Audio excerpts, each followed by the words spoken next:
Yo, od kršna do papira, od šume do džepa, povijest ispisana. Sad je slika samo lijepa, slušaj. Krenulo je davno srednji vijek, Kosor grad. Krzno kune zlatice, tad je bio rad. Plaćao se porez, zvali su ga Martunina. Kuna u trku, heraldička sudbina. Planovac u ruci, kovan u Slavoniji.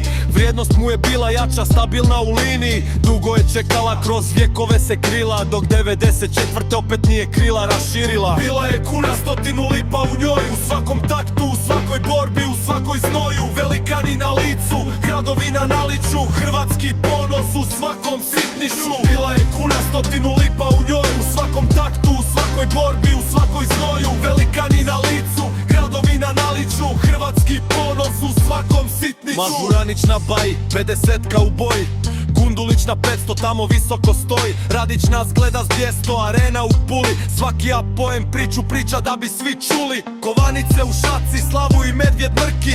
Lipe na parne godine, latinski su trki. Neparne hrvatski, dvojezična fora. Od Velebitske degenije pa sve do mora. 7,53 fiksni tečaj konverzije, otišla u povijest bez puno agresije. 28 godina vjerno nas je služila, svaku našu pobjedu s nama je produžila. Sad je u albumu, sad je samo sjećanje, al duh te kune zlatice, to je vječno kretanje.